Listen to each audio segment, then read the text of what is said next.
Hello, welcome back to the channel. Week 4 already for me. I'm recording all these back to back. So week 4, watch out. We're already this is the transfer portal week. I know I kind of mentioned it passingly when I was talking about Florida, right? This is the new way it works, right? You got 4 games to burn your red shirt, and then you can play 4 games and you can keep your red shirt. So you can start seeing guys kind of jump and ship here. So let's see if anyone does that. First game up will be again. Oh no, it's not a Friday night game. This is a lot of TBDs this week, right? We'll just be honest. I don't know what's going on. The flex games start this week. Only game set in stone is the Michigan game, which I guess we can start with. Michigan USC. So 2 different games here, right? USC, this could be your biggest statement win you've had in a long time, right? On the road at the big house, you're a 10-point underdog. I didn't mention that. Over under 53.5. Michigan is a 9.5 point favorite. This line is going to change, guaranteed. So if you feel heavily either way, I get in on this game as we can now, because if USC beats LSU, this line goes differently. If Michigan beats Texas, this line goes differently. If Michigan loses to Texas, this line goes differently. And if they lose to them, it goes differently as well. If both win and both lose, I still think there'll be lines moving depending on how it goes. But if you're Michigan, your win total is now suddenly 8.5, right? It was 9.5 at open when JJ was still there. I think it was 10.5 immediately, but I don't know. You have a tough game, right? Your schedule is Texas, Oregon, and Ohio State. Your 4th game after that for sure has got to be USC, right? Lincoln Riley on the road against that defense. You'd like to think Michigan can take care of business. But if you want to hit your season total over, and if you want to go 9-3 and maybe backdoor in the playoff because you're going to lose the 3 big time teams and root for chaos, you have to win this game. This is a must win. Every game is a must win, of course, but a little bit less than a 12 team playoff. I would say 11 technically, right? You're not a G5 school, but you got to win this game. 3:30 CBS at home. Your defense against Lincoln Riley, right?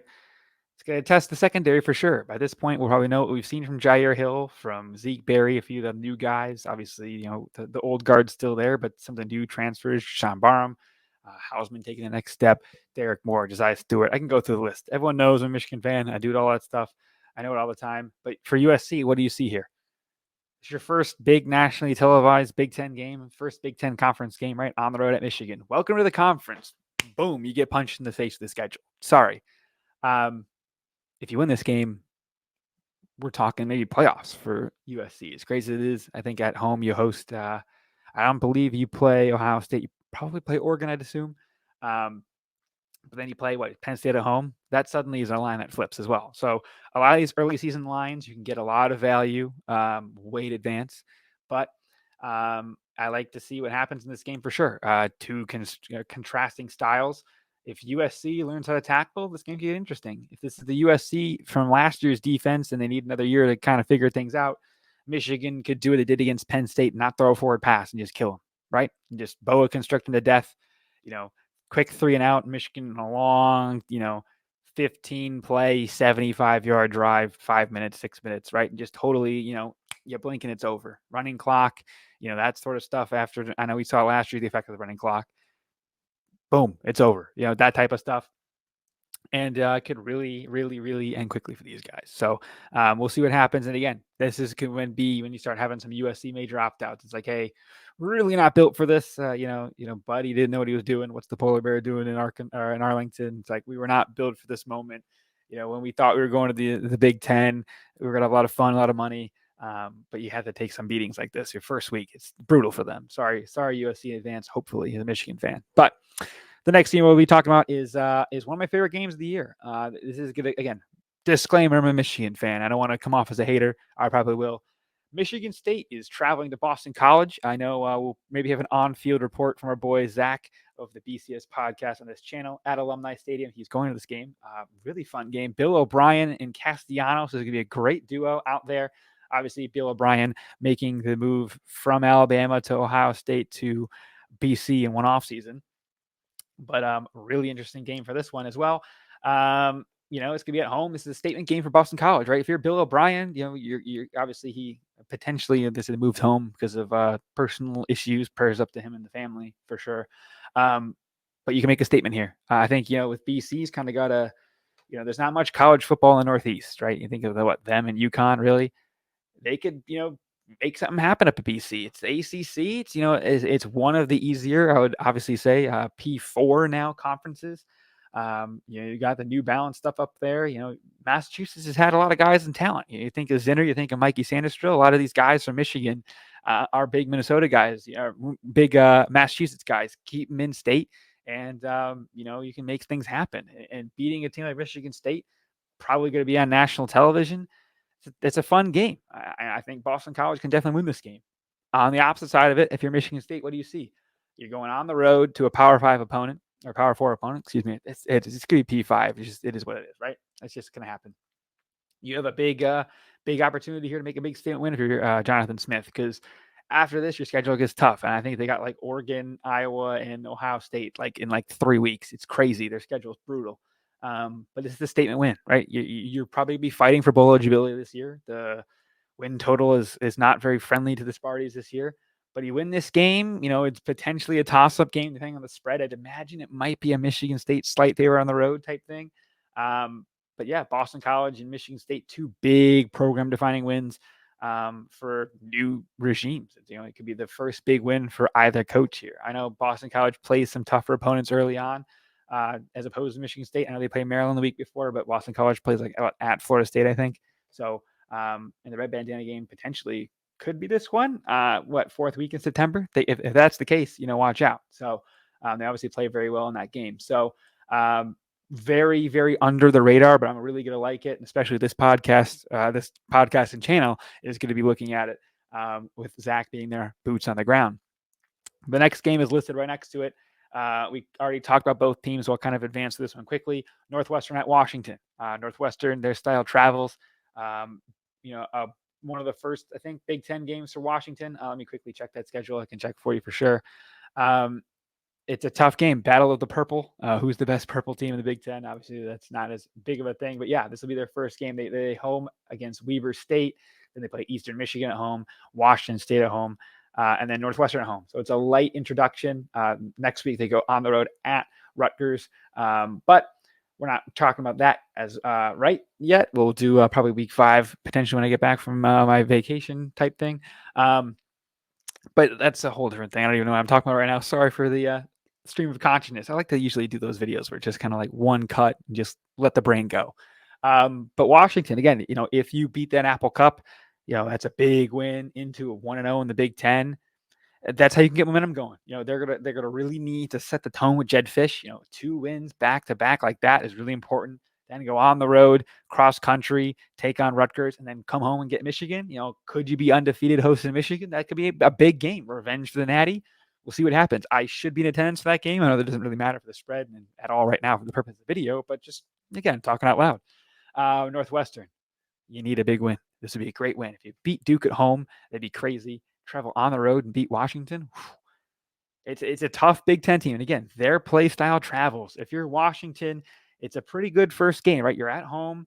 Northwestern obviously has some liabilities on offense, but they got big guys in the trenches. As we've said for a while with the whole Pac-12 teams coming into the conference, these are the type of games they'll sneak up on you. This one and then at Rutgers, it's like, hey, the bottom teams of the Pac-12, I would say are significantly worse than the bottom teams of the Big Ten in a sense of defensive wise and trenches. Even the worst guys got trenches. Northwestern's nothing to write home about. They've had first-round picks the last few seasons for offensive linemen, right? Slater and Skoronsky. I don't think they had one last year, but you know what I mean, right? A lot of big guys, a lot of trenches. They can take over the game. Can Washington establish the run? I don't know how you're going to have Jed Fish be in there. I'd imagine it'll be a high-flying offense, kind of like it was at Arizona. Bear down, but you don't really have Fafita and Tia McClellan, Macmillan, up there in Washington. So, but hey, Will Rogers is pretty good, and I think we'll know by now if he's good or not. So we'll find out for sure in this game. So again, sneaky game. These are the type of games I love, right? Northwestern Washington and Michigan State, Boston College. That's kind of why the purpose of this series is for games like this, as opposed to big ones like Michigan. But we then move to NC State Clemson. This will be a good game to talk about in Memorial Stadium for South Carolina. Clemson's likely going to lose week 1 against Georgia. Sorry, it is what it is, but this is a good get-right game against the game. I think they lost them last year. One of the dark horse contenders, right, is NC State. You win this game on the road in Death Valley. Is it the real Death Valley? Hey, I'll leave it up to you guys. That'll be a big one. Big one, right? If you can get this one on the road, you're firmly in the discussion for the ACC. You're 7-1 beforehand. Grayson McCall's got experience going to tough places on the road. You rely on his experience. If you parlay beating the two orange teams, you beat Clemson and you beat Tennessee, you're for real. You're in the playoff discussion. You're in the ACC championship discussion right away. Clemson, at home, they're a 7-point favorite, probably looking to defend the wall, defend the home rock. Is it rock? Is it Howard's Rock? Something like that. Defend the rock, defend the home field advantage, make it happen. And make it a good statement win for Dabo. I know it's probably not as big a statement win as it has been in years past, but obviously Clemson's kind of taken a dip from their very lofty expectations of years past with Dabo being a playoff contender year in and year out. With Clemson, it's the first time talking about them in a while. I'll probably use some conference, look aheads going soon. I'll probably leave it for the podcast, to be honest. But you got what's his name? Lincoln Riley's brother, Garrett Riley, right, from TCU, bringing his offense in. You get a full year, gets a whole transfer portal class and recruiting class to kind of do your whole thing, a full off season. Phil Maffa will be running back one, not splitting carries with Shipley. A lot of people think he's an upgrade for sure. Then you have Cade Klubnik. He's kind of like Drew Aller. They got all the tools. You got everything in front of you. Can you take that leap? Can you step into the potential that everyone gave you? It's going to be a big question. Can you fill those shoes? Absolutely. But yeah, so that's a big game from both. Clemson, you got to win this one at home. If not, again, week 4 portaling, could this be Dabo hot seat? Probably not. The idiots on Twitter might call for it, but yeah, take it easy. And if NC State wins this game, Wolfpack to the moon. And finally, revenge game. First SEC game, I believe, for Oklahoma hosting Tennessee. Obviously, big game for Coach Heupel. Won the Heisman at Oklahoma as a quarterback. I know he went back for, I think it was Bob Stoops. It was his retirement or something like that. And it was interesting. He kind of had like a weird reaction. I don't know if there's some bad blood there. I'm sure he'd love nothing more than to come into Norman and win this game. I'd imagine Oklahoma will be a favorite in this game. Great game. I mean, this is the new, again, SEC expansion, man. Think of these two games you probably will have. I'd imagine this will be at 8:00, 7:30 ESPN game. USC Michigan and the Tennessee Oklahoma are both conference games. That's your benefit of conference expansion. The purist in me hates it, but I love good football, and this game is going to rock. You got Venable's defense against the offensive Maya Heupel. It's going to be great to see how this turns out. Nico on the road again. You played NC State. You'd assume you're going to win based on the spread. Obviously, it's college football, and you never know what's going to happen, but a big win would be huge here. And then Oklahoma, a statement win to start the SEC. You can beat Tennessee at home. Hey, that's how you really make a mark in the conference. I wonder what the analytics are on the first-time teams in their new conferences, how it is. Like, Nebraska and some of those teams with their expansion, Missouri, Texas A&M. People are talking about how Texas is ready to go in the SEC. A good way to shut them up is to win this game. And it's a big weekend for Tennessee. Morgan Wallen's performing at Neyland the day before and after this game. So Neyland will be rocking at home for this game, but unfortunately it's on the road for them. So maybe some people will not be there on the road as much. Who knows? Maybe it's more of a home field advantage for Oklahoma. But definitely game of the week is this one. It'll be very fun to watch, and I'm very much looking forward to it. Good week, third week in September, and you're getting these high-quality games. That's your expansion for you, I guess. A lot of playoff money, money for the playoff expansion, and this. They might be right. Don't quote me on that. But we'll get a lot more into that going forward. But again, these are just quick previews of what's going on for the week. Those are your 5 games. Texas, Tennessee, Oklahoma, Michigan State, Boston College, USC, Michigan, NC State, Clemson, and Northwestern Washington. So yeah, thank you all for watching. That's week 4 of the most important games. Like and subscribe, and we'll see you guys next time. Peace.